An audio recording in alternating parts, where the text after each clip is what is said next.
Hello, I'm John Coleman, and the name of this presentation is There Is No Significant Global Warming. And I'm the guy that is just doggone sure of that. Now, you may think that I'm just a paid-off shill, big oil, or something of that sort. No. They've never given me a nickel. I'm a television weathercaster with 60 years' experience, a meteorologist. I was the first weatherman on Good Morning America. I'm the man who founded the Weather Channel, and this is my accomplishment. Broadcast Meteorologist of the Year from the American Meteorological Society, of which I was a professional member for many years. I finally quit the AMS when it became very clear to me that the politics had gotten in the way of the science, and it was time to talk about something else. Now, did we have a winter or what in 2013-14? Oh, man, did we ever. When I called for my brother in Ohio, his wife said he wasn't coming in from shoveling the snow to talk to some guy in California. Oh, man, how could you tout global warming when it was the coldest, snowiest, bitterest winter in 30 years, which it was across the United States?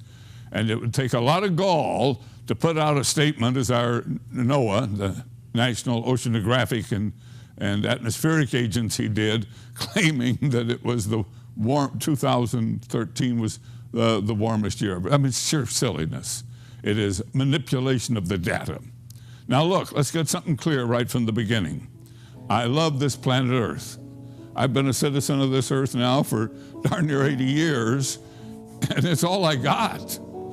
If I thought that we, mankind, were damaging this beautiful little sphere, this blue marble on which we live, I would be terrified and give every ounce of energy I had to stop what we were doing. But I have studied the issues of so-called global warming, or now they call it climate change since the warming has stopped. I have studied the issues carefully and completely as a good scientist can, and reached an absolute firm conclusion that there is no global warming. Now, this Earth, it's spinning around the sun at 17,000 miles per hour. It is traveling with the sun in our little spiral off the Milky Way galaxy at over 100,000 miles an hour. And that galaxy is flying out in the universe as the Big Bang continues to expand the universe. And we are all traveling very, very fast. And what a ride. The Earth has been traveling for 4.5 billion years. And as best I can tell, it's going to stay just fine for another 4 billion years. But wait a minute. During that period, we have had ice ages, and we have had interglacial periods, and we're going to continue to have those natural variations in climate. But man-made climate change, I'm sure it's not going to happen. That's why I sent out this tweet today. This tweet went out to Al Gore. It went out to the Intergovernmental Panel on Climate Change of the United Nations, to the Sierra Club, to the Democratic Party National Committee. And what it said is, where is your so-called global warming? Because if you chart the temperatures, you can go back into the 70s and come up to today, and there's almost no warming. I mean, less than 1 degree warming since 1978, and absolutely no warming since 1998. What kind of deal is that? Well, I'll tell you what kind of deal it is. It's the kind of deal that's full of silliness if you're promoting climate change and global warming. We are in one of the most stable and beautiful periods of Earth's climate you could hope for. And look at the stark contrast between the spaghetti of the many models of atmospheric warming created by various people who have gotten tens of millions of dollars of federal grant money and worked for the Intergovernmental Panel on Climate Change, and there's the average of all their models. And then here's the real temperatures as measured both on Earth and with our satellites. And folks, it's just not happening. That's why I posted on Facebook this memo today to the scientists and organizations that take that $4.7 billion a year of tax money to continue your so-called global warming research, and I say to them, it's bad science. Ladies and gentlemen, please cease and desist the global warming and climate change scare campaign. It's harmful to the continued advancement of our civilization. The government actions to counter so-called carbon pollution have already raised the cost of fuel, electricity, and food by an average of $1,000 a year for the average American family of four. And the $4.7 billion of our tax money a year being issued to you and your organizations is funding a wide range of meaningless studies based on this bad science that says that carbon dioxide radiative forcing is causing warming. That money could be productively spent on energy research, including graphene and thorium and other new energy sources. Your manipulated climate computer models have dramatically failed both in temperature predictions and their predicted warming signatures. Please admit your errors. It's time to put principle and that above personal wealth and status and help restore basic scientific principles to climate research. So I posted the memo and I sent the tweet. But you know, I know that you are highly skeptical of what I'm saying. How can you believe me when you see this constant stream of global warming news reports day after day, year after year, printed on the internet sites, and all the newspapers? They still print with ink on paper and roll it up and throw it in your driveway and send it in a magazine. And it's full of this stuff. I mean, it's just full of it. Even our government, our National Oceanographic and Atmospheric Agency of the federal government, has established websites to promote climate change. And of course, the New York Times, it's been leading that all along. And that's the power of money. That $4.7 billion a year is buying all of this bogus research that is leading to all of these bogus reports. So let me just give you the hard, cold facts. I showed you this when I tweeted it. There isn't any warming going on. There hasn't been. Nothing significant is happening. Oh, we have extreme natural variations in temperature. That's a hard, cold fact. But this recent warming, it's no different than the warming that has occurred many times before naturally. We had a medieval optimum when the Roman Empire flourished, and we had the little ice age when times were very tough.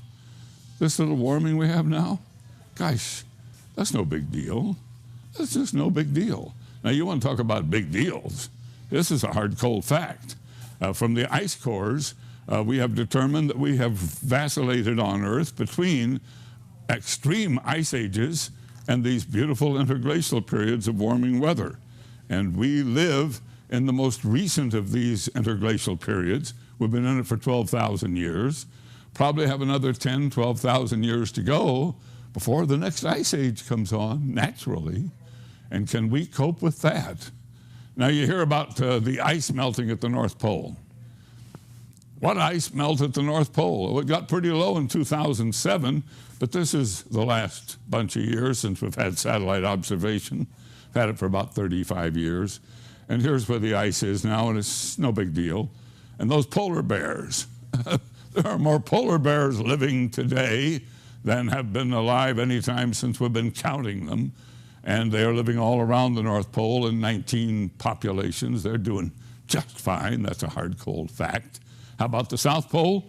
Well, our South Pole, is, as I record this, is in summertime, so the ice melt is near the peak for the season, but you note it's well more ice there than above average. It's near an all-time high. Oh, but the water is rising along the coast. Oh, is that right? Well, it's rising at the rate of about 6 inches per 100 years as part of this interglacial period. I mean, when the North America was covered in a 400-foot thick ice core at the end of the last ice age, the oceans were low, and then as that ice melted, of course, the oceans have risen, but that rise has been gentle and it's not important. And then, superstorms. We didn't have a hurricane hit the U.S. in 2013. The year before, only a meager effort. And that so-called Superstorm Sandy, it was no big deal as hurricanes go. It didn't compare with Katrina, didn't compare with Andrew, And neither of those compared with the Galveston hurricane of 1900, long before man had any influence on climate. Oh, but tornadoes. How about those tornadoes? Well, here's the chart of tornadoes. Strong tornadoes have been diminishing. I mean, we now have so many good radars, and everybody's taking pictures with their phone. We see every tornado, it seems, that forms. But folks, there are fewer and less strong. Oh, and drought. Well, we had a big drought in Texas. It vanished. Now we have a big drought in California, getting a lot of publicity. If you look at the records, California falls into drought about once every 11, 12 years. And then we get an El Nino, and California gets the rain, comes out of the drought. I mean, we got 40 million people living in a desert. Of course they're going to have a water problem. So what? It's natural. It's not man-made. And it comes and it goes. It takes care of itself. Heat waves? What heat waves? We haven't had a killer heat wave since the 50s. So I've plotted all these hard, cold facts and presented them to you. And then I compare them to what you read in the press, what you hear on the air, what the networks tout. And you say, man, what a difference between reality and what's there. Does Coleman know his reality? You bet I do, folks. I study it every day. But how did this strange, bad science, how did this global warming, climate change, this crisis, how did it get started? Well, that's the story I'm going to tell you today. And that story begins with this great scientist, a man named Roger Revelle, who was a graduate of the University of California, Berkeley, in oceanography, who then served in the Navy during World War II, then became the director of the Scripps Institution of Oceanography, and who led research on the environmental impact of the atomic test on those atolls out in the Pacific following World War II, both atmospheric and ocean impact. And as that was coming to an end, he had greatly grown the Scripps Oceanographic Institution from an isolated small organization to a huge professional organization with many ships and hundreds of employees. It became clear he had to have something new to work on. And that's when he decided that something had to give. So he hired this man, Hans Suess, a professor from the University of Chicago who had done studies on the effect of carbon in the atmosphere. And Revelle thought maybe there was something to that. So he and Suess did a research paper, and they put it out, in which they asked the question, is mankind's burning of fossil fuels to the coal in our stokers that were heating our homes, the oil in our cars, the fuel, old-fashioned gasoline in old-fashioned cars, was all of that creating a climate issue? And this was the 1950s, folks, and the world was pretty well caught in a smog. I remember it as a boy. Most of you are probably too young to remember, but I got to tell you, you choked in the smog that hung over your towns during the winter months when all those coal-burning stokers were going, and the cars were just spewing out ash, and it was ugly because we were burning old-fashioned untreated fuels in old-fashioned cars. Well, that was the beginning. That paper that Suess and Revelle put out is actually the paper that started the global warming frenzy. Oh man, did they start something. And Revelle then, he became a powerful man as a basis of that. His science was used all over the world by other scientists. And he started campaigning to establish a campus of the University of California co-located with his Scripps Oceanographic Institution at La Jolla, California. That was a big darn deal. Well, guess what happened? It was located there, but something happened. Revelle suffered the greatest defeat of his life. He had campaigned to get that university there and thought he would be its first chancellor, but the politics backfired on him, and he wasn't named chancellor of that university, and he was hurt. So what did he do? He suddenly made a big move. He changed his life. He packed up and went to Harvard, where he started the Center for Population Studies. So there he was in Boston in 1967. Now, what does this have to do with the global warming story? This is what it has to do with it. That first year, one of his students was this young man, Al Gore. The only science class Al Gore ever took, Revelle didn't remember having him in class. But Al Gore, who got a D in the course, was highly impressed. He was the son of a politician out of Tennessee, and he used what he learned there to start his global warming campaign. He wrote a book called Earth in the Balance. He ran for the U.S. Senate. He claimed that the Earth was being challenged by our burning of fossil fuels, and it got him elected to the U.S. Senate. And there in the Senate, he conducted hearings, bringing in scientists and spreading the scare of global warming. And that's when the money began to flow from the government to research. And this was the booby trap. Because once billions of dollars of government funding was going out to these organizations at universities and research groups across the nation, and they had to back that global warming claim that Al Gore was promoting with their research, the research began to pile up. And if you were a young scientist, you didn't have a choice. You couldn't put out a research paper that said, oh, what warming? You'd be out of a job. You'd lose your job, your car, your family. You'd be walking on the streets. No, you had to support it. Al Gore had taken Revell and Seuss's research paper and used it to start the global warming campaign. And what did Al Gore say? He said, this is Roger Revell. He was my mentor. He's my hero. He's the man who spread the alarm. Well, there was another man that picked that up, this man, Maurice Strong.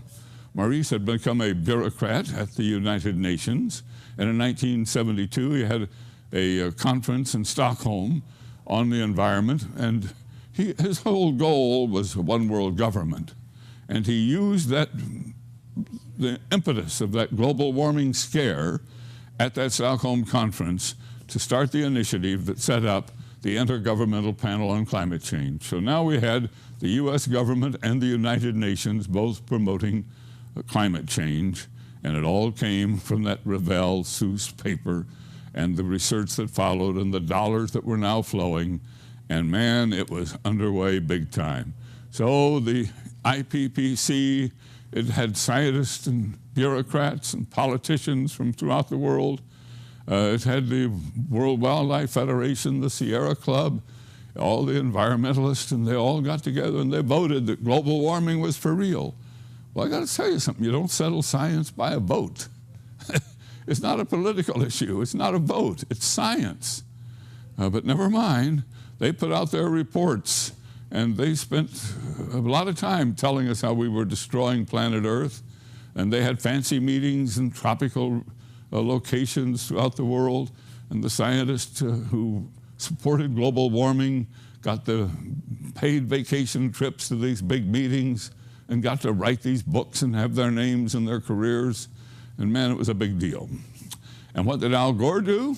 Well, he wrote a second book about global warming called An Inconvenient Truth. And we all know what became of that.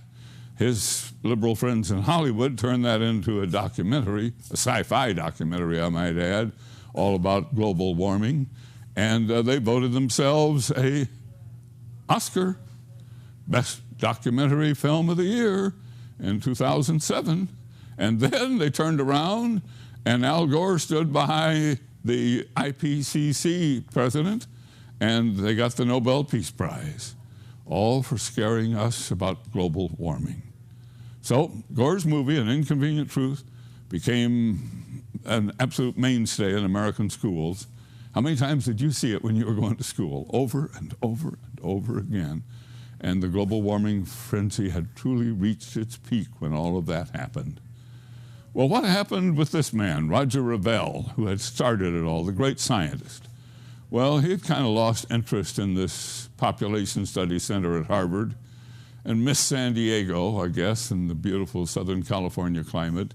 And he swallowed hard for his defeat there, and he came back to the University of California, San Diego as a professor. And there he wrote these letters, and I want you to look at them. The first one goes from his desk to U.S. Congressman Tim Wirth. Quote, "We should be careful not to arouse too much alarm about the rate and amount of warming before it comes clearer." And he wrote another letter here to Congressman Tim Bates. "Most scientists familiar with the subject are not yet willing to bet the climate this year is the result of greenhouse warming. As you very well know, climate is highly variable year to year. The causes of these variations are not at all well understood. My own personal belief is that we should wait another 10 to 20 years to really be convinced that the greenhouse is going to be important for human beings in both positive and negative ways. So there it was. The man who had started the global warming campaign had put up the flag of warning. Hey folks, this may not be for real. Caution, caution. Well, he even wrote an article that was published in a new science magazine called Cosmos. And he teamed with a professor, Fred Singer, to write that article. And that article was called What to Do About Greenhouse Warming, Look Before You Leap. And the article concluded, and I quote, "The scientific basis for a greenhouse warming is too uncertain to justify drastic action at this time." Wow. The man who had started it? Well, how did Al Gore react to that? Well, he said, "I've made up my mind. Revell is now senile. Pay no attention to that. The debate is over." And you've been hearing that now for 20 years. Al Gore won't debate anybody, and he claims it's for real. Well, we lost Roger Revell. The fight had to go on without him. He passed away of a heart attack in 1991. And after he died, his family joined with the people at Scripps to make him the father of global warming. They rejected his denialism, and so did the UNIPCC. But Dr. Singer, he was made to be the scapegoat for it all. They said he had caused it. Well, I finally was able to interview Dr. Singer about this controversy. He joins us live from Washington, D.C. Dr. Singer, what was Roger Revell's view of carbon dioxide as a greenhouse gas when you co-authored that Cosmos article back in 1990? He was very relaxed about it. He basically looked at this as a grand geophysical experiment. After he and his collaborators like David Keeling found that CO2 was in fact increasing in the atmosphere, he and his colleagues were wondering if it would have any impact on climate. He wasn't about to make any judgment on the matter until the data were in. Of course, at that time, by 1990, we had about more than 10 years worth of satellite data, and the satellites didn't show any appreciable warming. And this is what actually set off my own thinking on the matter. I wondered what was going on. After all, carbon dioxide is a greenhouse gas. It's increasing. There's no question about that. Where is the warming? Well, it turns out that the atmosphere is much more complicated than the climate models believe, and the warming is offset probably by a kind of negative feedback that comes from clouds and water vapor in the atmosphere. Well, are you saying that back in 1990 that Revell was somewhat regretful of the excitement that he had caused about global warming? Revell, at that time, had written some letters to his congressman and also to Senator Worth, telling him to calm down, not get excited about it, but wait and see what would happen to the climate. In other words, he was telling him, don't assume that things are going to warm up just because the models say so. Revell actually was very skeptical of climate models, much more so than I was. I was always more optimistic, hoping that they would improve enough so that they could really simulate what's going on in the atmosphere. Revell had not much faith in models. Well, since that time, many people have said that you were the one who manipulated Revell, that you kind of calmed him down or changed his feelings in the way you put that article together, that Gore said he was a senile old man when you co-authored that paper, and that therefore you took your position on CO2 and more or less assigned it to Revell, and they put a lot of blame on you. Well, that's absolutely untrue. First of all, if you knew Revell, you would know that he was sharp to the very, very end and you could not change his mind. I mean, he knew what he was doing all the time. And furthermore, we have written proof. We have the letters he wrote to his congressman and to his senator. We also have an interview in Omni magazine. So there's plenty of evidence to show that he was quite independent-minded and that he didn't believe in global warming until the data would show him a warming. And by 1990, they really weren't. That is, the satellite data were not showing a warming. Did you and Revell talk about Gore at all? Actually, no, we never did, come to think of it. We only discussed the science. Revell's politics was very different from mine. He was, I think, a supporter of Gore. He was a liberal Democrat by inclination, and I think in every other way. But when it came to science, we completely agreed. Interview that I had with Dr. Singer. Now, he's not the only scientist, please understand this, who questions this global warming frenzy, this climate change scare. In fact, there are 9,000 PhDs that have signed a petition denying that CO2 is causing global warming. There's 31,000 scientists in total who have signed that petition. There is a whole organization of them. A huge group from NASA recently wrote to the United Nations and to the U.S. Congress saying, please stop the global warming scare. There is a strong movement opposed to global warming. You don't hear about it in the media because, you know, the media has that Al Gore liberal bias, so it becomes very tough. And at the Scripps Institution of Oceanography, Al Gore was a hero, and they proved it. They gave him the first Roger Revell Award. Honored tonight at Scripps Institution of Oceanography. He was given an award in recognition of his environmental work. KUSI's Tom Jordan is live in La Jolla with more on that. Tom? Paul, Al Gore was the first ever recipient of the Roger Revell Prize here at Scripps Institution of Oceanography, honored tonight for his work in environmental preservation. A rousing welcome for a man continuing his campaign on environmental awareness and protection. Former Vice President Al Gore being honored for his efforts with the first ever Roger Revell Prize. I want to express my very deep and genuine gratitude for this honor. The award presented at this dinner marking the 100th birthday of the late Roger Revell, who headed Scripps Institution of Oceanography from 1950 to 1964. Gore studied under Revell at Harvard University in the 1960s and credits him for igniting his passion on the environment. As a former student, still a student, trying to learn, but still inspired by a great teacher who was a great scientist and a great man. Roger Revell's work back in the 1960s was at the time considered revolutionary. Today, many scientists consider that work almost prophetic. And at that time, they wrote a short report, and we were told it was a very short report, saying that climate change is becoming an issue, the Earth is heating up, and therefore something needs to be done about that. Al Gore says he was deeply moved by Revell's early work. He now considered at the forefront of the global warming movement. A Nobel Peace Prize winner, an Oscar-winning documentarian, all from his work on the environment.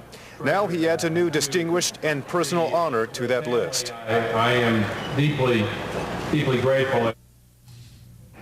And tonight's celebration was part of 3 days of celebrating the life of Roger Revell. Roger Revell would have been 100 years old tomorrow. We are live in La Jolla. I'm Tom Jordan, KUSI News. Thanks, Tom. John Coleman believes there is no significant man-made global warming, and he travels the nation speaking on the topic. John has some insights now on Roger Revell's scientific research and the effect that it had on Al Gore. John? Well, Revell was a powerful man, a noteworthy scientist, and a significant force here in San Diego in the 1950s. There's no doubt that he's largely responsible for the high status of the Scripps Institute of Oceanography in its field, and for locating the University of California at San Diego, UCSD, at La Jolla. While serving as director of Scripps, Revell and one of his researchers wrote the first modern scientific paper that linked carbon dioxide released in the air from the burning of fossil fuels and the greenhouse effect and the warming of temperatures. Well, this triggered an avalanche of research that eventually became the impetus behind the United Nations Intergovernmental Panel on Climate Change and the entire global warming movement. In the 1960s, Revell moved to Harvard to establish a Center for Population Studies. This is where Professor Revell encountered student Albert Gore. He involved Gore and his classmates in the tabulating of data from a carbon dioxide study. Gore was so impressed, he wrote about it in his 1992 book, Earth in the Balance. That became the story for the movie An Inconvenient Truth, the Oscar and the Nobel Peace Prize, and some people say $100 million all came from that. There is no doubt Roger Revell had a major impact on Vice President Gore's life. But there's a twist. In 1988, Roger Revell was having second thoughts about whether carbon dioxide was a significant greenhouse gas. He wrote letters to 2 congressmen about it. And in 1991, he co-authored a report for the new science magazine Cosmos, in which he expressed his strong doubts about global warming and urged more research before any remedial action was taken. At that point, Mr. Gore pronounced Revell senile and refused to debate global warming. He continues to refuse to debate. Many offers of thousands of dollars have been made for debate. He refuses. Today, Gore sequestered the media at this event, and he set forth rules: no questions, no interviews. I have learned that in 1991, Roger Revell made what was his final speech at the high-powered, very private summer enclave of powerful men and politicians at the Bohemian Grove in Northern California. There he apologized for his research, for sending so many people in the wrong direction on global warming, and he worried about the political fallout from the UN IPCC and Al Gore. A man named Don Michael Schmedman, who lives in the San Francisco area, was there that day, and he remembers the Revell speech very well. He has told me about it in some detail. So think of the irony. Today, Al Gore received the first Roger Revell Award, honoring the man who sent him on his global warming campaign. But Revell had realized that it was a false alarm and that the science was flawed before he died. Revell died of a heart attack in 1991. It would be interesting to know that if he had lived, would he be approving of the award that was given tonight? Or perhaps would he be joining me at the International Conference of Global Warming Skeptics in New York next week? If you want to read the article on global warming that I have written, you can go to KUSI.com, click on Coleman's Corner. John, this is really interesting. We haven't heard this information at all before. Well, I've done a lot of digging over the last year to find all of this, and it really fascinated me when I stumbled across the Bohemian Grove speech. It's not documented anywhere. This is the first time your orbits have crossed, you and Al Gore. You're both in the same city for 24 hours, and we couldn't get the two of you to meet. Well, no, Mr. Gore, of course, was a former vice president. He's a man who got 52 million votes for president, served very honorably as a politician. I think he would have little regard for me. But you'd like to debate him, wouldn't you? Well, sure, I'd love to debate him, but you understand, this isn't political. I'm a journalist and a meteorologist. My interest is strictly in the science. Thank you, John. So that's the report. And I'm sure you're wondering, why haven't I heard all of this before? Why isn't the media full of it? Why do I keep hearing about global warming and its threat to our civilization? Well, it's $4.7 billion a year of our tax money, and that's the power of money. Now, everything I've had in this report is posted, including the complete interview with Dr. Singer. You only saw part of that interview. That complete interview and a lot of other material is posted on my Coleman's Corner website at KUSI.com, Coleman's Corner. Now, I would be delighted to have you look there. I'm also a regular reader of a site called What's Up With That, where my friend Anthony Watts hosts any number of skeptical papers on global warming. The research flows there on a daily basis. Now, what's going to defeat this global warming scare? I don't think it's like it's like David and Goliath. I don't think we can defeat $4.7 billion, the Democrat Party, the United Nations, and the Sierra Club and the Wildlife Federation and all of them. They just claim that we're deniers and old goats, and they think we're bought and paid for by the big oil companies, which we are not. Don't have anything to do with them. But I don't think we can defeat them. You know what's going to defeat them? Time. A few more bitterly cold winters, a turn toward a colder climate. When the global warming fails to materialize in time, people will begin to believe. And I have noted that a recent Gallup poll shows that more and more people are saying global warming, that's not the big deal. We got a lot of big deals going on, you know, employment, jobs, government too big, that sort of thing. The list of their concerns is very interesting. Those are on it. But global warming's down toward the bottom of the list. Thank you for watching this presentation. I'm John Coleman, and I'm always available. You can contact me by emailing to jcoleman@kusi.com. Thank you and goodbye.